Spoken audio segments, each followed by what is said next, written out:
So now we are going to start the numericals. तो numericals में जो भी फॉर्मूले आते हैं या जो भी हम पीछे टॉपिक्स पढ़ चुके हैं तो वो एक बार हम रिवाइज करते जाएंगे और फिर उसके अकॉर्डिंग न्यूमेरिकल्स को सॉल्व करते जाएंगे। तो हियर सबसे पहले जो एक्सरसाइज मेरे पास जो बुक है उसमें कंप्लीट एक्सरसाइज है हर एक टॉपिक की, ठीक है। तो जो टॉपिक वाइज एक्सरसाइज है उसमें थर्ड लॉ ऑफ मोशन से पहले जो हमने टॉपिक्स पढ़े हैं उनसे रिलेटेड है। तो देखिए एक क्वेश्चन है, a force of 10 Newton acts upon a body of mass 2 kg। तो सबसे पहले क्वेश्चन में गिवन लिखते हैं, मैंने आपको ये बताया है लेकिन फिर भी मैंने जो यूनिट टेस्ट की कॉपीज देखी थी उन कॉपीज में सीक्वेंस बिल्कुल अलग था। किसी भी न्यूमेरिकल का अगर आप सॉल्यूशन कर रहे हैं तो उसके कुछ प्रॉपर स्टेप्स हैं वो आपको फॉलो करने हैं। सबसे पहले गिवन होना चाहिए, गिवन में सारी वैल्यूज नोट करेंगे, उसके बाद टू फाइंड आउट जो है उसके आगे क्वेश्चन मार्क लगाना है। जैसे मान लीजिए फोर्स फाइंड करना है, क्वेश्चन मार्क लगा देंगे। फिर फॉर्मूला लिखना होता है तो उसमें लिखेंगे वी नो, उसके बाद फॉर्मूला लिखेंगे, then you have to start the calculation. Okay, क्योंकि आपके जो न्यूमेरिकल्स होते हैं उसमें हर एक स्टेप के मार्क्स होते हैं, तो do it in the proper way. तो सबसे पहले गिवन में क्वेश्चन में दे रखा है फोर्स ऑफ 10 न्यूटन। तो क्या गिवन है, फोर्स कितना है 10 Newton acts upon a body of mass 2 kg। तो बॉडी का मास कितना है 2 kg। Calculate the acceleration. तो बहुत सिंपल क्वेश्चन है, जब आप गिवन नोट कर लेंगे तो आपको अपने आप से पता चल जाएगा कि now what to find out here and which formula will be used. तो यहाँ पर एफ, एम और ए ये तीनों क्वांटिटीज जिस फॉर्मूले में आ रही हैं वही यहाँ पर यूज करना है। So formula will be F is equal to M a, सबसे पहले तो ये। Then we have to change in this way which is to be found out. तो यहाँ पर ए फाइंड करना है तो इसका मतलब ए जो है वो लेफ्ट में आना चाहिए, तो फॉर्मूले को हम यहीं पर चेंज कर लेंगे। वैल्यूज पुट करने से पहले ये सारे काम करने हैं। अब हमने जो है वो f अपॉन एम की वैल्यूज पुट की। तो f कितना है 10 और m कितना है 2। सॉल्व किया आपने तो आंसर विल बी 5। और ये एक्सेलरेशन है तो इसकी यूनिट आपको स्पेशली यूनिट का ध्यान रखना है। अगर आप विदाउट यूनिट लिख देते हैं तो आपके मार्क्स जो है वो डिडक्ट हो जाएंगे, तो take care of the units. तो आप ये सॉल्यूशन नोट कर लेंगे और क्वेश्चन जो है I will send on the same date, same day. जब आपका जो है ये वाला वर्क होगा उसके साथ में क्वेश्चंस पहुंच जाएंगे तो आप क्वेश्चंस को भी लिख लेंगे। विदाउट क्वेश्चन आंसर लिखेंगे तो फिर कंफ्यूजन क्रिएट होगा किस क्वेश्चन का आंसर है। तो आई will send the questions also on the group. Okay, तो ये आपका जो है एक क्वेश्चन था। नेक्स्ट भी मैं यहाँ लिख दे रही हूँ। नेक्स्ट क्वेश्चन में दे रखा है अ कार वेइंग 2400 kg। एक कार का वेट दे रखा है, तो वेइंग वर्ड तो आ रहा है वेइंग 2400 kg, लेकिन यूनिट में kg लिखा है। तो एक्चुअली ये वर्ड जो है वो वेट ही बोला जाता है, लेकिन एक्चुअली ये मास होता है क्योंकि यूनिट बता रही है ये क्या क्वांटिटी है। तो मास दे रखा है 2400 kg, तो हमने मास में लिख लिया 2400 kg। उसके बाद है and moving with a velocity of 20 metre per second. तो इनिशियल वेलोसिटी जो है इसकी कितनी है 20 मीटर पर सेकेंड। फिर आगे लिखा है इज स्टॉप्ड इन 10 सेकेंड्स। तो स्टॉप्ड का मतलब फाइनल वेलोसिटी जीरो हो जाती है कितने टाइम में 10 सेकेंड्स में। उसके आगे लिखा है ऑन अप्लाइंग ब्रेक्स। तो ऑब्वियसली ब्रेक्स जब लगाएंगे तो इनिशियल वेलोसिटी इतनी से चल रहा था व्हीकल, फाइनल वेलोसिटी ब्रेक लगाने के बाद स्टॉप हो जाती है तो जीरो हो जाएगी, टाइम लगता है 10 सेकेंड। अब क्या फाइंड करना है उसके लिए लिखा है calculate the retardation and retarding force. तो रिटार्डेशन का सिंबल भी सेम रहेगा। कैसे पहचानेंगे रिटार्डेशन है कि अगर आंसर माइनस में आ रहा है तो रिटार्डेशन है, और रिटार्डिंग फोर्स यानी कि एफ फाइंड करना है, ये भी माइनस में ही आएगा क्योंकि ए माइनस में आएगा। तो अब ये सारी चीजें आपको दे रखी हैं, अब आपको जैसे भी फाइंड करना है वैसे आप करेंगे। तो सबसे पहले अगर आप ए या एफ फाइंड करते हैं तो मान लीजिए ए फाइंड करेंगे, अब आपके माइंड में आता है ए का फॉर्मूला एफ अपॉन एम है, ठीक है। लेकिन यहाँ पर एफ तो गिवन है ही नहीं क्योंकि एफ भी फाइंड करना है, तो ये फॉर्मूला तो बाद में यूज करेंगे क्योंकि हमें ए और एफ दोनों में से एक चीज नोन होनी चाहिए थी। तो हम ए फाइंड करने के लिए हमारे पास फिर एक और तरीका है, और वो कौन सा तरीका है, those are equations of motion. क्योंकि देखिए इसमें कुछ चीजें आपकी हेल्प कर सकती हैं, जैसे यू वी और टी तीनों दे रखा है। यू वी टी ए कौन सी इक्वेशन ऑफ मोशन में आता है।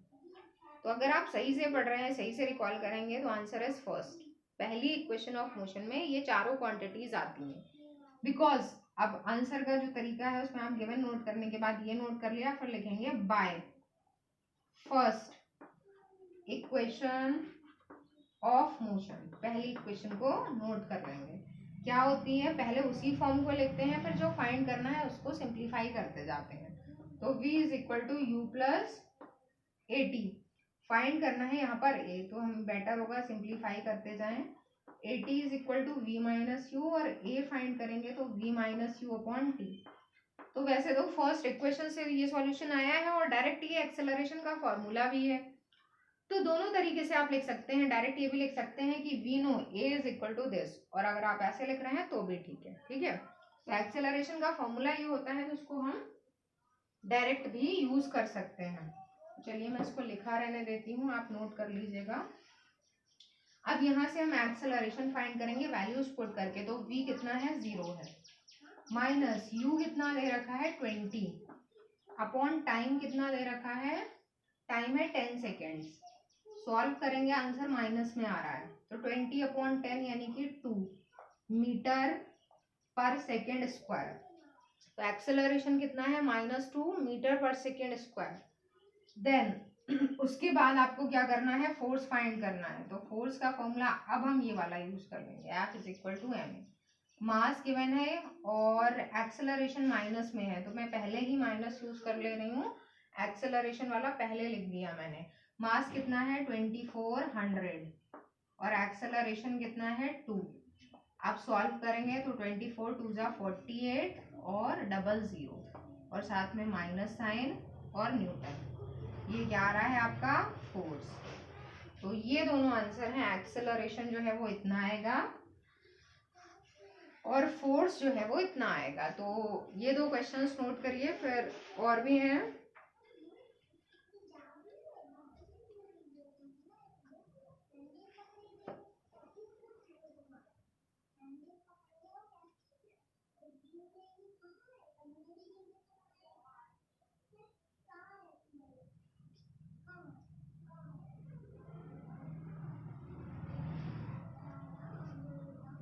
So class, then in the next, अब आगे हमारा जो रिलेशन जो क्वेश्चन है उसमें लिखा है calculate the momentum of a ball. तो क्या कैलकुलेट करना है, मोमेंटम। मोमेंटम का सिंबल P होता है। Momentum of the ball of mass 450 ग्राम, यहाँ पर यूनिट को भी कन्वर्ट करना पड़ेगा, तो 450 ग्राम। उसके बाद में moving with a speed of 120 kilometre per hour. तो स्पीड दे रखी है 120 किलोमीटर पर आवर। तो इसमें आपको सारी चीजों को क्या करना पड़ेगा, चेंज करना पड़ेगा, क्योंकि एसआई यूनिट में अगर लिखा हो या आंसर गिवन हो और एसआई में ना हो तब भी आपको एसआई में ही फाइंड करना है। यूनिट्स को हमेशा जो है वो, स्पीड अगर है तो मीटर पर सेकेंड में, मास अगर है तो किलोग्राम में, ये कन्वर्जन्स इंपॉर्टेंट है। तो जैसे मास है इसको हमें कन्वर्ट करना पड़ेगा, तो 450 डिवाइडेड बाई 1000, ये किस में कन्वर्ट हो जाता है, केजी में।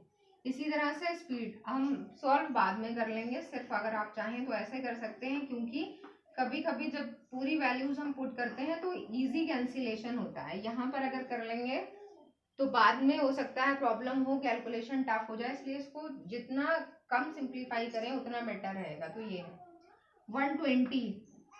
वैसे आप कैसे भी कैलकुलेशन कर सकते हैं, लेकिन वो तरीका यूज करिए जो शॉर्ट है, जिससे आसानी से कैलकुलेशन हो सकती है। किलोमीटर पर आवर को मीटर पर सेकेंड में कन्वर्ट करने के लिए multiplied by 5/18, so it is in metre per second. इसको अगर आप यहाँ सॉल्व करना चाहें थोड़ा सा तो कर सकते हैं कैंसिल करके। तो 3 से अगर कैंसिल करें तो 3 4 जा और ये 6, तो ये 40 और चाहे तो उसको लिख सकते हैं 200/6, क्या है ये, मीटर पर सेकेंड। ठीक है, बस इतना छोड़ दिया है। अब हमें फाइंड करना है मोमेंटम। तो मोमेंटम के लिए हमने फॉर्मूला लिखा मास इनटू वेलोसिटी। मास की वैल्यू 45/100 और वेलोसिटी की वैल्यू है ये 200/6।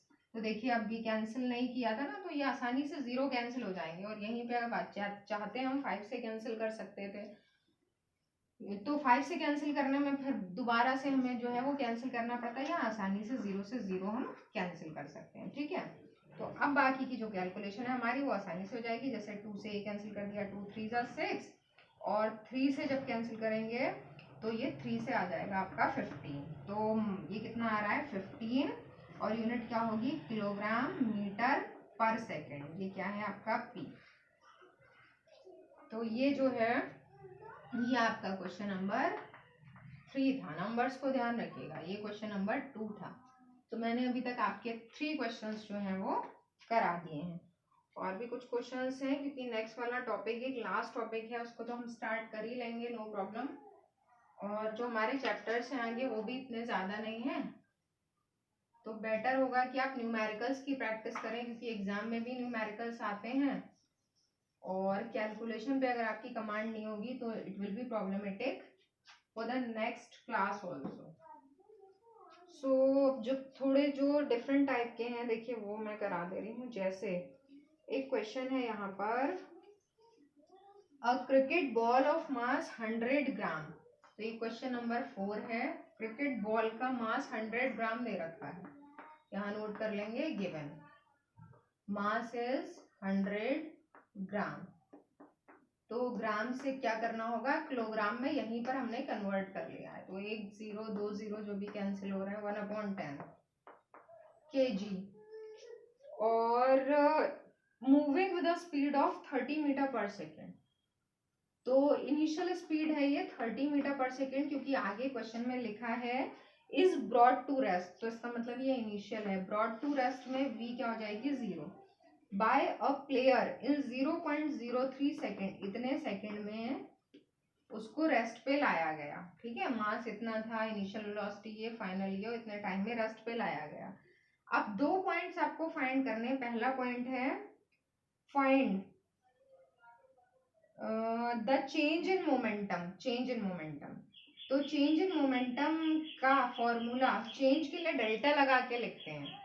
तो इनिशियल मोमेंटम मान लीजिए p1 है, फाइनल p2 है, तो चेंज इन मोमेंटम होता है p2 माइनस p1। या मैंने लास्ट लेक्चर में आपको बताया था, इसको ऐसे भी लिख सकते हैं m v minus m u, या फिर इसमें m कॉमन अगर आ जाता है तो v माइनस यू। तो ये फॉर्मूला किसका है चेंज इन मोमेंटम का है। आपको चेंज इन मोमेंटम फाइंड करना है। तो चेंज इन मोमेंटम फाइंड करने के लिए वैल्यूज तो गिवन है, हम पहले यही कर लेते हैं। तो मास कितना गिवन है 1/10 और वेलोसिटीज में v 0 है और u जो है आपका वो कितना है 30, 10 माइनस 0 माइनस 30। अब आप इसको सिंप्लीफाई करेंगे तो 0 माइनस 30 यानी कि आंसर आएगा आपका माइनस में, मोमेंटम उसका जो है वो डिक्रीज हो रहा है। तो 0 माइनस 30, अब ये आ रहा है आपका माइनस 30/10। तो कितना हो गया -3 किलोग्राम मीटर पर सेकेंड। ठीक है, इसी तरह से इसका बी पार्ट जो है वो है average force applied by the player. Average force, तो फोर्स का फॉर्मूला जो है वो rate of change of linear momentum होता है। फोर्स इज डायरेक्टली प्रोपोर्शनल या इक्वल टू, दोनों केसेस लिख सकते हैं, dp/dt। ठीक है, तो जो चेंज इन मोमेंटम है उसका आंसर आ रहा है आपका -3। अब फोर्स के लिए आप क्या यूज कर सकते हैं, फोर्स के लिए आप रिलेशन एक तो यही लिख सकते हैं rate of change of linear momentum. तो चेंज ऑफ मोमेंटम तो पता चल गया आपको कितना आ रहा है -3, अपॉन में क्या था कितने टाइम में चेंज हुआ, तो टाइम कितना दे रखा है 0.03। ठीक है, तो आपने ये डेसिमल बैलेंस किया तो पॉइंट यहाँ से हटाएंगे, 2 डिजिट्स यहाँ पे लग जाएगा। ठीक है, तो अब जो है आपका हो जाता है 300/3 और किस में आ रहा है माइनस में। सॉल्व करेंगे तो ये आया आपका माइनस का 100 न्यूटन। तो ये जो है आपका इस पार्ट का आंसर है, इसको नोट करिए।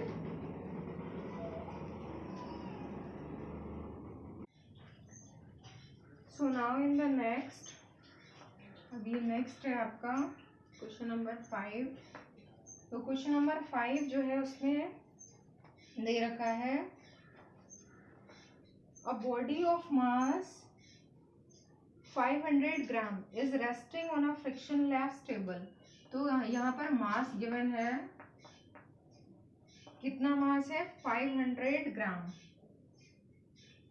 500 ग्राम। तो इसको यहाँ साथ में किलोग्राम में कन्वर्ट करते जाते हैं। 500 अपॉन 1000, जीरो कैंसिल होंगे, 5 अपॉन 10 लिखकर इसको छोड़ देते हैं, किलोग्राम। उसके बाद में है calculate the acceleration of a body when acted upon bye a force of 0.01 Newton. तो फोर्स दे रखा है 0.01 न्यूटन। क्या फाइंड करना है, एक्सेलरेशन। एक्सेलरेशन इसमें फाइंड करना है। अब यहाँ पर कौन सा फॉर्मूला, तो ये तो बहुत सिंपल है। इसमें एक्सेलरेशन का फॉर्मूला वही जो फोर्स वाला होता है, we know F is equal to ma, acceleration is equal to force upon mass. Force की वैल्यू थोड़ी सी डेसिमल वाली कैलकुलेशन आपको देख लेनी है। यहाँ पर फोर्स कितना है 0.01 और मास कितना है 5 अपॉन 10। तो यहीं पर सिंप्लीफाई कर लेंगे, 5 अपॉन 10, तो जो अपॉन वाला 10 है वो इधर आ जाएगा मल्टीप्लाई में। तो सिंप्लीफाई करेंगे तो पॉइंट यहाँ से हटाएंगे तो इधर जो है या फिर इसी के आगे डबल ज़ीरो लिख देंगे। अब इसमें आपको सॉल्व कर लेना है। ये ज़ीरो से आपका ज़ीरो जो है वो कैंसिल हो जाएगा और बाकी जो बचता है उसमें 1 अपॉन क्या आ रहा है 50। ठीक है, तो 1 अपॉन 50 को जब आप सिंप्लीफाई करेंगे तो पॉइंट लगाएंगे तो डबल ज़ीरो आ जाएगा। तो लगभग 0.02 मीटर पर सेकेंड स्क्वायर, इतना आपका एक्सेलरेशन का आंसर आ जाएगा। तो एक क्वेश्चन आपका ये था। उसके बाद एक और क्वेश्चन है, क्वेश्चन नंबर 6। इसके बहुत सारे पार्ट्स हैं, ये लॉन्ग में है लगभग। उसमें दे रखा है अ बॉल ऑफ मास 10 ग्राम। तो बॉल का मास कितना है 10 ग्राम। इसको यही कन्वर्ट कर लेते हैं केजी में। तो 10 अपॉन 1000 केजी, जीरो कैंसिल हो गया, 1 अपॉन 100 केजी। और आगे दे रखा है is initially moving with the velocity of 50 meter per second. So initial velocity is 50 meter per second on applying a constant force on the ball for 2 seconds. So time is 2 seconds here. It acquires a velocity of 70 meter per second. Final velocity is 70 meter per second. Calculate. अब यहाँ काफी सारे points हैं। तो पहला point जो है उसमें दे रखा है initial momentum of the ball. तो इनिशियल मोमेंटम यानी कि P1 जिसको आप लिखेंगे उसका फॉर्मूला क्या होता है, मास इनटू इनिशियल वेलोसिटी, और इनिशियल वेलोसिटी का सिंबल ये। तो यहाँ पर वैल्यूज पुट करेंगे। मास दे रखा है 1 अपॉन 100, इनिशियल वेलोसिटी कितनी है 50। उसको सिंप्लीफाई करेंगे, जीरो कैंसिल, 5 अपॉन 10 यानी कि 1 अपॉन 2 जो हो जाएगा 0.5 और unit kilogram metre per second.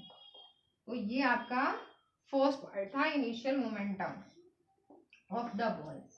Second part B, उसमें है final momentum of the ball. तो फाइनल का formula P2 is equal to mass into final velocity V। Mass same put करेंगे जो कि दे रखा है 1 अपॉन 100।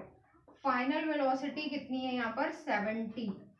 इसको सिंप्लीफाई करेंगे, जीरो कैंसिल हो जाएगा, 7 अपॉन 10। 7 अपॉन 10 को सिंप्लीफाई आप करेंगे तो 0.7 किलोग्राम मीटर पर सेकेंड। इसी तरह से और जो पार्ट्स हैं उसमें part C. So here in the part C what is given, rate of change of momentum। तो rate of change का मतलब एक तो change in momentum, उसको डिवाइड किससे कर देना है, टाइम से। तो rate of change of momentum जो है वही जो आप लिखते हैं dp अपॉन dt, या फिर डेल्टा भी लिख सकते हैं। d की जगह अगर डेल्टा लिखते हैं तो बेटर रहेगा, क्योंकि d जो है वो एक और चीज डिफ्रेंसिएशन होती है उसको भी शो करती है। तो delta p upon delta t। तो पहले तो डेल्टा P का मतलब हुआ P2 माइनस P1, और डेल्टा T ऑलरेडी इसमें दे रखा है। डेल्टा T का मतलब टोटल जो टाइम लगा है इस प्रोसेस में। तो P2 माइनस P1 को पुट कर देते हैं 0.7 माइनस 0.5। टाइम यहाँ दे रखा है, कितना टाइम लगता है इसमें 2 सेकेंड्स लगते हैं। तो अपॉन में टाइम आ गया 2। 0.7 माइनस 0.5 करेंगे तो 0.2 अपॉन 2, पॉइंट कैंसिल हो जाएगा, यहाँ जाएगा 20, तो 2/20 या 1/10। इसका आंसर जो है आपका 1/10 आ रहा है, या फिर इसको लिख देंगे 0.1 मीटर, सॉरी ये आ जाएगा आपका kilogram. Rate of change of metre जो है, rate of change of momentum at time जो है वो फोर्स की यूनिट के साथ में आता है, तो यहाँ आ जाएगा आपका न्यूटन। तो ये आपका rate of change of momentum था। उसके बाद नेक्स्ट है आपका एक्सेलरेशन। तो एक्सेलरेशन का फॉर्मूला, क्योंकि rate of change of momentum क्या चीज है, फोर्स है, तो डी पार्ट जो है उसमें एक्सेलरेशन के फॉर्मूले में F is equal to M A लिख देंगे, क्योंकि ऐसे भी लिख सकते हैं आप, this is equal to force. क्या फाइंड करना है, एक्सेलरेशन, क्या हो जाएगा, फोर्स अपॉन मास। फोर्स कितना आया 0.1, और मास कितना दे रखा था, मास है 1/100, तो 1/100 तो इनटू यहाँ पर आ जाता है 100। सॉल्व करेंगे तो पॉइंट, तो एक तो ये पॉइंट 10 से रिमूव होगा और उसके आगे 10 आ जाएगा, तो एक्सेलरेशन कितना आया 10 मीटर पर सेकेंड स्क्वायर। अब इसका जो है वो आपका लास्ट पार्ट बचता है, magnitude of the force applied. तो ये जो है क्वेश्चन फिर से एक तरह से रिपीट हो गया है, क्योंकि rate of change of momentum he force कहलाता है। तो इसमें आप rate of change of momentum already find कर चुके हैं, फोर्स आपको फाइंड करना है, तो बस एक लाइन लिख देंगे कि here rate of change of momentum, या लिख देंगे by second law of motion, rate of change of momentum is equal to the force applied, so F is equal to, फिर से सेम आंसर लिख देंगे विदाउट कैलकुलेशन, क्या आ जाएगा 0.1 Newton. तो आज का जो आपका न्यूमेरिकल वाला पार्ट था वो इतना ही है, फिर नेक्स्ट टर्न से हम नेक्स्ट स्टार्ट करते हैं।